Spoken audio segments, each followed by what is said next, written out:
নমস্কার বন্ধুরা, কেমন আছো সবাই? আমার চ্যানেলে সবাইকে স্বাগত জানাই। আজ আমি তোমাদের এই চূড়ান্ত গরমে, প্রচণ্ড গরম পড়েছে, ঠান্ডা একটা ড্রিঙ্কস তোমাদের দেখাবো, যেটাতে ভীষণ স্বাস্থ্যকর।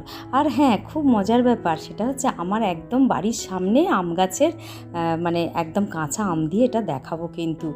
তো তার ছবিও দেখালাম, যে গাছের আম খাচ্ছি সেই গাছটাও দেখালাম, তোর সাথে শেয়ার করলাম অ্যাকচুয়ালি। আর দেখো, এখানে আমি আমটাকে একটু জলে ভিজিয়ে রেখেছিলাম, তারপরে খোলাটাকে ভালো করে ধুয়ে একটু মুছে নিয়েছিলাম, নিয়ে খোলাটা ভালো করে ছাড়িয়ে নিয়েছিলাম, ঠিক এই মতো।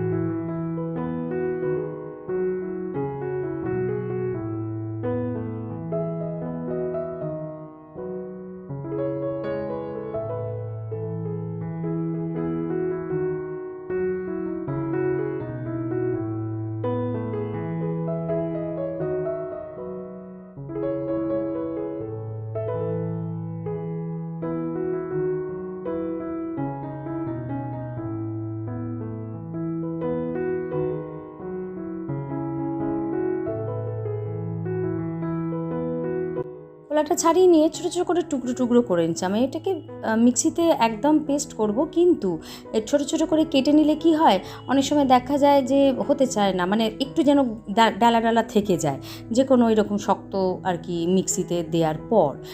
তো সেই জন্য আমি একদম ছোটো ছোটো করে কেটে নিয়েছিলাম, ঠিক এরকমভাবে কেটে নিয়েছিলাম যাতে করে খুব তাড়াতাড়ি আমার হয়ে যায়। আর বীজটা তো এখন কচি আম, কাঁচা আম, তো মানে সিডটা আর কি, তো ওটা তো বেশি শক্ত হয়নি, আমের যেরকম হয় আর কি, নরমই ছিল। তো ওটাকে ফেলে দেবে, ফেলে দিয়ে বাদবাকিটা, এটা যেরকম একটু শক্ত মতন হয়ে গিয়েছিল, তো আমি বাদ দিয়ে সাইড থেকে নিয়েছিলাম, ঠিক এরকমভাবে।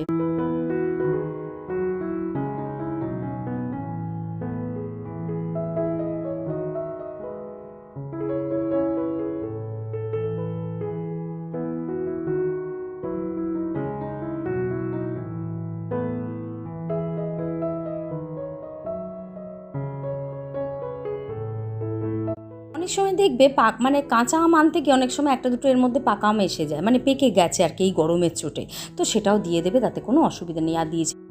আর দিয়েছিলাম বিট নুন দিয়ে, একটু জল দিয়ে এটাকে খুব ভালো করে গ্রাইন্ড করে একদম স্মুথ একটা পেস্ট তৈরি করে নিয়েছিলাম। আর দিয়েছিলাম পুদিনা পাতা, তো একসাথে পেস্ট করে নিয়েছিলাম।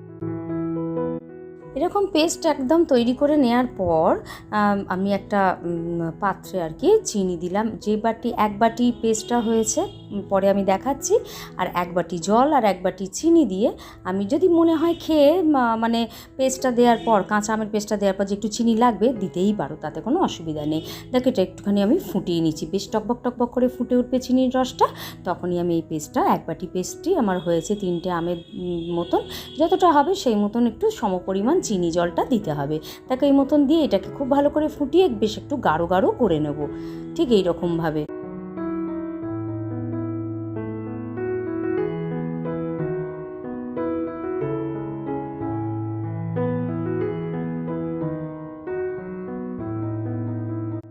বেশ কিছুক্ষণ, 10 মিনিট, বেশি কিছুক্ষণ নয়, 10 মিনিট হওয়ার পর লেবুর রস দিলাম, একটা গোটা লেবু দিয়েছিলাম, আর দিয়েছিলাম ভাজা, মানে শুকনো কড়ায় জিরে ভাজা, এটা ভীষণভাবে শরীর ঠান্ডা করে, আমরা সবাই জানি, এটাও দিয়েছিলাম। আর আচারের সাথে বা যখন, এটাই বেশ আচারও হয়েছিল। আর মানে এই ধরনের একটা শরবত বেশ ভালো লাগে, মনে হয় যেন কোথায় একটা আচার একটা ফ্লেভার আসছে, অথচ একটা বেশ ভালো লাগে, মানে মানে গন্ধটা। আর দিয়েছিলাম সাদা নুন একটুখানি, মানে হাফ চামচ মতো, মাপ পরিমাপ আমি সব ভিডিওতে দিয়ে দিয়েছি, তোমরা প্রথম থেকে শেষ অবধি ভিডিওটা দেখো বন্ধুরা। দেখো, এরম নাড়তে নাড়তে নেড়ে কিন্তু, মানে সমানে কিন্তু, যতক্ষণ গ্যাস আস্তে জোরে করে করে করতে হবে, আর হাত তুলে নিলে হবে না, মানে খুন্তি তুলে নিলেও হবে না, এটাকে সমানে নেড়ে যেতে হবে। এই দেখো, বেশ ঘন ঘন মতন হয়ে এসছে, ব্যাস একটু ঠান্ডা করে কাঁচের পাত্রেই এটা ঢালা উচিত, কারণ স্টিল বা অন্য কোনো পাত্রে ঢাললে এটা, মানে আমের টকের ব্যাপারটা একটু কষা কষা হয়ে যেতে পারে। ব্যাস, তারপর একটা গ্লাস নিলাম, এখানে পরিমাণ মতন ওই ধরো 1 হাতা মতন দিয়েছি, দুবার আমি তুলেছি, তা এই 1 হাতা মতন, তারপরে দিয়ে দিলাম একটু বরফ।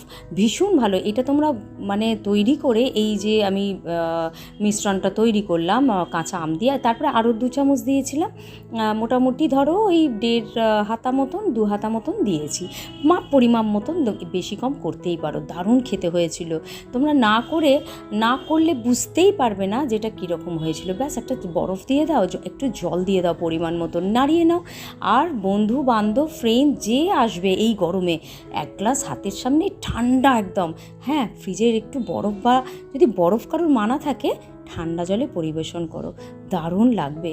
সত্যি বলছি, অসম্ভব ভালো লেগেছিল আমার, এত ভালো লেগেছিল যে তোমাদের সাথে শেয়ার করলাম এটা আমি। তো বন্ধুরা, তোমাদের কেমন লাগছে আমাকে জানাতে ভুলো না। আর দেখো, প্রাণটা যেন মনে হয় জুড়িয়ে গেল। তো এরকম একটু বরফ দিয়ে পরিবেশন করো। হ্যাঁ বন্ধুরা, আবারও আসছি আমি নতুন কোনো কন্টেন্ট নিয়ে। আজকের মতন এইটুকু। Thank you friends.